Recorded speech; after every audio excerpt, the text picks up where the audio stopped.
Hello students of class 1। आज आपके Hindi class में मैं आप सभी को पाठ 12 से लेकर पाठ 15 तक के प्रश्न उत्तर का रिवीजन कराऊंगी। आज का पहला पाठ है पाठ 12, जिसका नाम है गेंद बल्ला। इस पाठ में 3 सवाल दिए गए हैं, जिसमें आपको कहा गया है कि गिल्ली डंडे के अलावे कुछ और खेल के नाम बताएं जिन खेलों में एक चीज को दूसरी चीज से मारा जाता है। तो बच्चों, हॉकी में डंडे से बॉल को मारा जाता है, बैडमिंटन में कॉर्क को रैकेट से मारा जाता है और इसी प्रकार कुछ और खेलों के नाम लिखेंगे। दूसरे सवाल में कह रहा है कि अगर गेंद खो जाती है तो आप गेंद बल्ला नहीं खेल पाते हैं। उसी प्रकार कुछ और चीजों के नाम बताए गए हैं और आपको बताना है कि अगर वह खो जाते हैं तो आप कौन सा खेल नहीं खेल पाएंगे। तो बच्चों, अगर गुल्ली खो गई तो आप गुल्ली डंडा नहीं खेल सकते। अगर मांझा खो जाता है तो आप पतंग नहीं उड़ा सकते।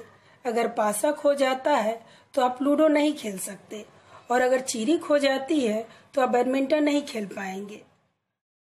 इस पाठ के आखिरी सवाल में कह रहा है कि अगर आपके घर में गेंद खो जाती है तब उसे आप कहाँ खोजेंगे। घर में अगर आपकी गेंद खो जाती है तो उसे आप अपने घर के आंगन में, अपने छत पर, दरवाजे के पीछे, बगीचे में और अपने घर के अन्य जगहों पर खोजेंगे। अब आता है पाठ 13। इस पाठ का नाम है बंदर गया खेत में भाग। कहानी में बताया गया है कि बंदर चलनी बिछाकर और सूप ओढ़कर सो गया। उसी प्रकार कुछ और जानवरों के नाम दिए गए हैं और आपको अपनी समझ के अनुसार बताना है कि वह जानवर क्या बिछाएंगे और क्या ओढ़ेंगे। दूसरे सवाल में जैसे खदर बदर साग को पकाया, उसी प्रकार हमें बताना है कि और सभी काम किस प्रकार होंगे। जैसे खाया सबने, सुपर सापर, पानी पिया, गटर गटर, मारे खराटे, खरखर खरखर, गिरे पलंग से, ध्राम ध्राम। अगले सवाल में पूछ रहा है कि जैसे बंदर को खेत से साग तोड़कर भागना पड़ा, उसी प्रकार आपको क्या काम करने के बाद भागना पड़ता है। आप अपनी समझ के अनुसार बता सकते हैं कि आम तोड़ने के बाद, फूल तोड़ने के बाद या कुछ और इसी प्रकार के काम करने के बाद आपको भागना पड़ता है।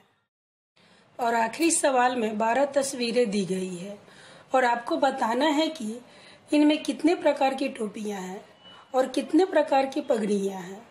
आप देख सकते हैं कि केवल 3 प्रकार की टोपी है और बाकी 9 प्रकार की पगड़ी चित्र में दिखाए गए हैं। अब आता है पाठ 14। इस पाठ का नाम है एक बुढ़िया। इसका पहला सवाल यह है कि आपको अपनी पसंद से इस पाठ में बताई गई बुढ़िया का कोई नाम रखना है। ठीक उसी प्रकार दूसरे सवाल में भी आपको अपनी पसंद से उस बुढ़िया के करने लायक कुछ काम बताने हैं। तीसरे सवाल में पहले तो आपको उन लोगों के नाम बताने हैं जो आपके घर में सबसे ज्यादा काम करते हैं और फिर उनका नाम बताना है जो घर में सबसे ज्यादा आराम करते हैं। अब आता है हमारा आज का आखिरी पाठ, जो कि है पाठ 15। इस पाठ का नाम है मैं भी। सबसे पहले तो आपको बतख के बच्चे के नकल करने वाले चूजा को एक चिढ़ाने वाला नाम देना है, जैसे नकलची चूजा। उसके बाद आपके सामने कुछ चीजों के नाम दिए गए हैं और आपको बताना है कि इनमें से कौन सी वस्तुएं पानी में तैरेंगी और कौन सी वस्तुएं पानी में डूब जाएंगी। तो चौक, पत्थर और छिलनी पानी में डूब जाएंगे, वहीं पेंसिल, टहनी, रुई और कागज पानी में तैर सकते हैं। तो बच्चों, इसी प्रकार आप आज बताए गए चारों पाठों के सभी प्रश्न उत्तर का अभ्यास करते रहेंगे। That's all for today. Thank you.